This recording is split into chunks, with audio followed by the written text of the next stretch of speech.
कुदरत ने दुनिया को बहुत खूबसूरत बनाया है। हर चीज इंसान के मुताबिक बनाई है ताकि वो अच्छे से जिंदगी गुजार सके। लेकिन जैसे जैसे हम आधुनिकता की ओर बढ़ते चले गए, हमने दुनिया का भी बहुत नुकसान किया है। बदली हुई चीजों ने न सिर्फ इंसान के शरीर पर असर डाला है, बल्कि मानसिक स्वास्थ्य भी बिगाड़ा है। यह वजह है कि डिप्रेशन की समस्या में बेतहाशा इजाफा हो रहा है। डिप्रेशन पर तो हमने पिछले कई वीडियो में बात की है। आज हम बात करते हैं आत्महत्या की, कि आखिर वो कैसी सिचुएशन होती है जब इंसान अपनी जिंदगी खत्म करने के बारे में सोचने लगता है, और क्या इसे रोका जा सकता है। सारी बातें जानेंगे, आप बने रहिए इस वीडियो के अंत तक।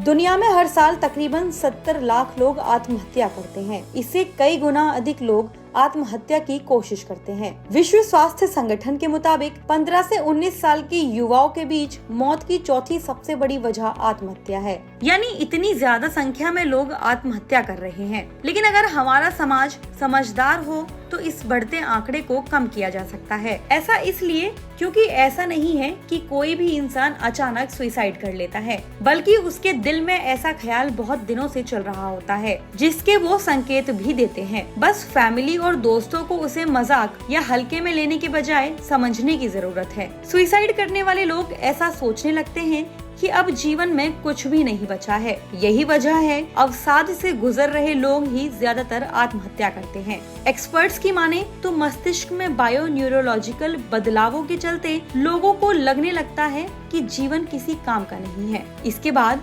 व्यक्ति को आत्महत्या करने का विचार आता है। आत्महत्या के 90% मामले मानसिक विकार के चलते होते हैं। सुसाइड के कई स्टेज होती हैं, जिसमें इंडिकेटर्स छुपे होते हैं। जिन लोगों को आत्महत्या का ख्याल आता है, उनमें कुछ बदलाव आना शुरू हो जाता है, जैसे मैं खुद को संभाल नहीं पा रहा हूँ, फ्रस्ट्रेट हो गया हूँ, मेरे कारण घर परिवार के लोग तकलीफ झेल रहे हैं, अब जीने का कोई फायदा नहीं।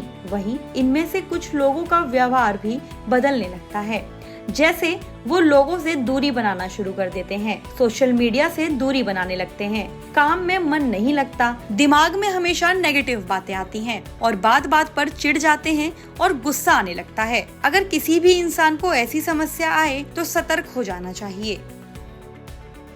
जब हम किसी का ये बिहेवियर देखते हैं कि किसी ने इस तरह की स्टेप ली जहाँ पे उन्होंने अपने आप को ख़त्म करने की कोशिश की या इस तरह का स्टेप उठाया, तो ज़्यादातर में या तो वो एक इम्पल्सिव एक्ट होती है कि कुछ बात हुई इस लेवल की या इस इंटेंसिटी की कि उन्हें लगा कि इससे निकलना संभव नहीं है या इसके अलावा कोई चारा नहीं है। और ये तब होता है जब मतलब किसी तरह की धमकी मिली हो, कुछ उनकी सोशल स्टेटस पे सवाल उठा हो, तो ऐसे में हम देखते हैं कि जो तब भी कुछ ऐसे स्टेप्स होते हैं जब इंडिविजुअल्स उठा लेते हैं, तो उनको समझना या उनको उस पर थोड़ा सा मतलब इंडिविजुअली हम काम नहीं कर सकते, क्योंकि उसमें सोसाइटल फैक्टर्स बहुत हैं कि जो सोशो कल्चरल पॉलिटिकल फैक्टर्स जो हम बोलते हैं वो काम कर रहे होते हैं। बट जो तो वहाँ पे जो चेंजेस होने हैं वो उसी लेवल पे होने हैं। बट एज इंडिविजुअल्स जब सुसाइड की बात होती है या तो बहुत सारे लोग जो डिप्रेशन से स्ट्रगल कर रहे होते हैं या डिप्रेसिव, उनको आगे चल के अपने मरने के विचार आने लगते हैं या वो कुछ ऐसे कदम उठाने के बारे में सोचने लगते हैं। और ये स्टेप धीरे धीरे ही अक्सर होता है, एकदम से नहीं होता। तो ऐसे में बहुत अपॉर्चुनिटीज़ होती हैं आसपास वालों को के पास कि वो इस चीज़ को पहचाने। अगर हम बात करें कि सुसाइड जो है एक पब्लिक हेल्थ इमरजेंसी है ऑलमोस्ट, और प्रिवेंटेबल कॉज है कि ये एक ऐसे नंबर ऑफ डेथ्स हैं जिनको हम अगर सही वक्त पे इंटरवीन करें तो रोका जा सकता है।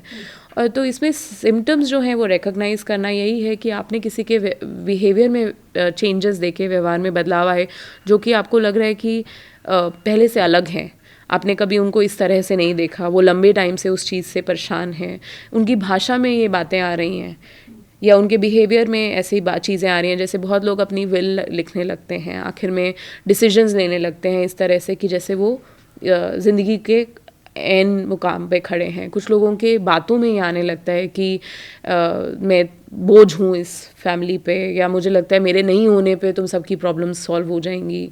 और इस तरह की जब सोच आने लगे और वो इंसान कम्युनिकेट भी कर रहा है, तो कहीं ना कहीं इस चीज़ को लाइटली ना लेके, ज़्यादातर क्या रहता है कि ऐसे कोई बात कर रहे हैं तो लोग पर्सनली ले लेते हैं, और मुश्किल है कि पर्सनली ना लें, क्योंकि फैमिली में कोई ऐसे बोल रहा है तो हमें लगता है हमारी लेवल पे कुछ गलत हुआ है, तो हम समझाने की कोशिश करते हैं, या हम कोशिश करते हैं कि इस बातें ना सोचो या आप ना बात करो, और हमें लगता है कि ऐसा करने से वो बात ख़त्म हो जाएगी या दब जाएगी।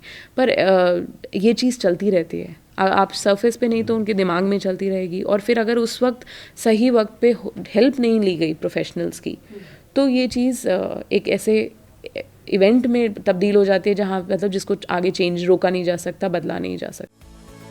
डिप्रेशन से ज्यादातर लोग इसलिए नहीं निकल पाते हैं क्योंकि भारत में ज्यादातर लोगों को इसकी जानकारी ही नहीं होती है, या फिर ऐसे लोगों को पागल मान लिया जाता है। जबकि ठीक से इलाज हो पाए तो समय रहते अवसाद से बाहर निकाला जा सकता है।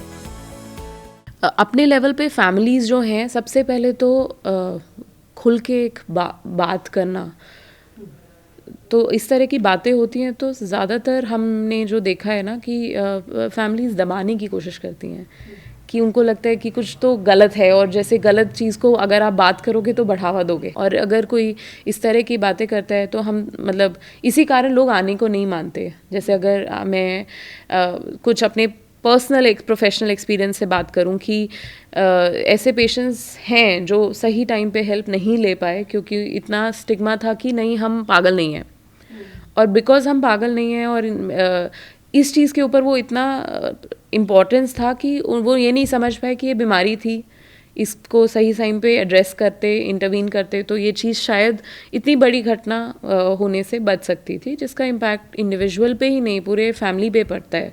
और ये किसी तरह का कैरेक्टर वीकनेस नहीं है, ये किसी की कमज़ोरी नहीं है, बस ये है कि उस वक्त माइंड उसके आगे कुछ नहीं दिख पाता, एक इतना अंधकार सा आ जाता है कि आपको उसके आगे चीज़ें नहीं दिखती।